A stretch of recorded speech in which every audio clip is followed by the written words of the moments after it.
Hello everyone, it's Dr. Wolfe here, and in this video I'm going to be talking about how traits are inherited, specifically how they're encoded and inherited on DNA. So let's look at how DNA normally looks like in your cells. Looks like this, all right? This form is actually called chromatin, and the DNA is wrapped around these proteins, all right?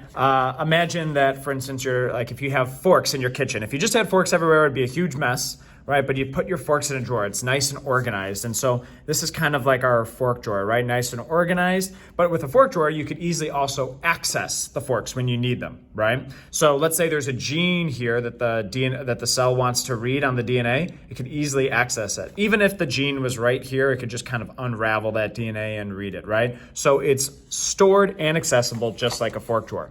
Now, cells want to divide though, at times. And just like if you were to move from one house to another or one apartment to the other, you'd pack up your forks right into like a box, and they really wouldn't be accessible, right? But that helps with the move. Same thing with the DNA. DNA kind of like even coils together even tighter. DNA can't be read, but that's fine. It's going to help the cells move. So when we talk about chromosomes, it's only when the cells divide, but it's helpful to talk about chromosomes for us because it's nice and easy to say like, here's the DNA, right? It's easy to kind of analyze and talk about. So let's talk about chromosomes. And here we have a karyotype, which is just all the DNA, all right, in the form of chromosomes in one lion's cell. And it's color coded here. We get half the DNA from mom, half the DNA from dad.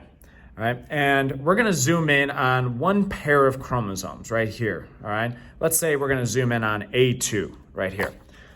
So let's draw some chromosomes. I've already kind of drawn them, and they're chromosomes, but specifically we call those pairs homologous chromosomes. Homologous chromosomes. All right, and remember we get one from one parent,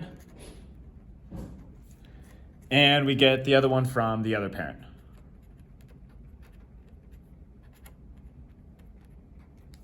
All right.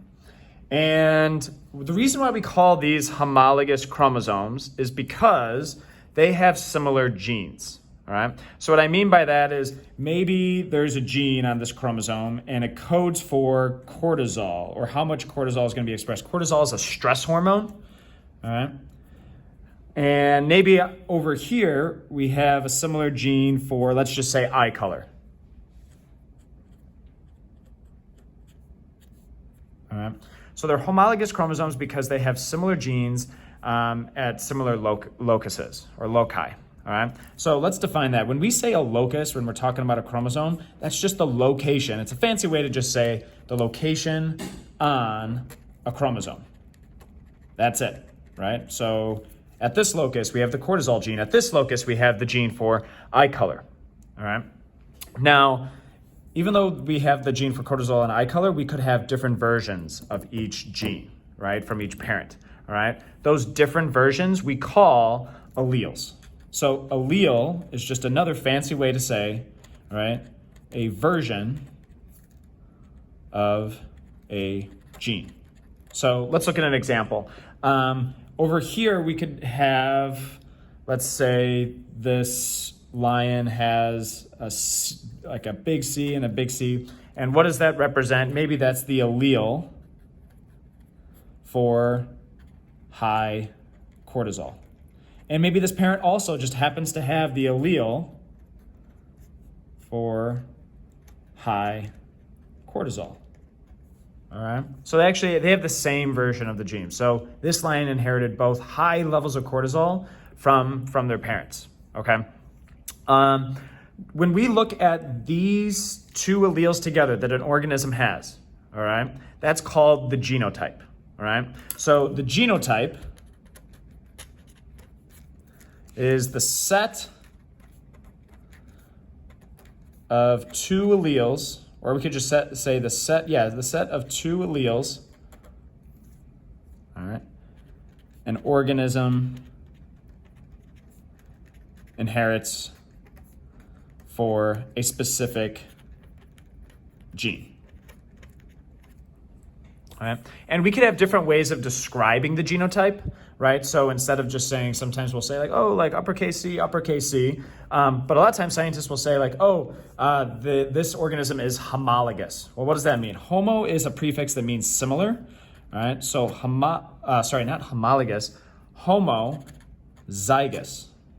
Homologous is up here, all right? Zygote, all right, is that cell that forms when you have a sperm and an egg. And so homo means similar. So similar zygote, similar cell. It's essentially saying that these alleles are the same, all right? So 2 alleles are the same, all right? And the example would just be like big C, all right? Now, let's say we have a trait, let's say it's eye color, right? And we have the allele over here, maybe from this parent, they pass down the allele for green eyes. All right, so I'm gonna put a G here. And this parent passed down the allele for blue eyes. So I'm gonna put a B here. So notice we have different alleles now, right? So we can't say this is homozygous anymore. There's another word for it. We call this heterozygous. All right, and that makes sense. Here's a zygote. In other words, here's like the cell that just formed from a sperm and egg, and let's look at the DNA in it, and it looks like these alleles for this particular gene, they're different, heterozygous. All right, so organism has different alleles for a specific trait.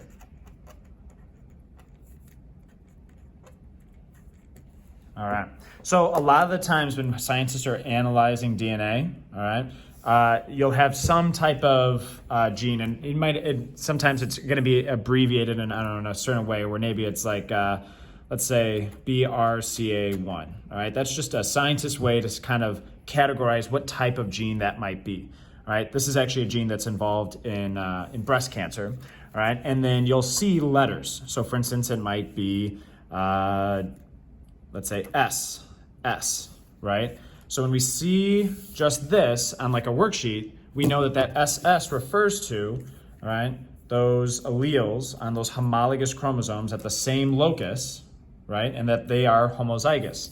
Maybe for another gene, you have TR, right? We know that these letters, right, are on our homologous chromosomes, right? And that those alleles are the same. They're homozygous. So hopefully this video helps. Thanks for watching.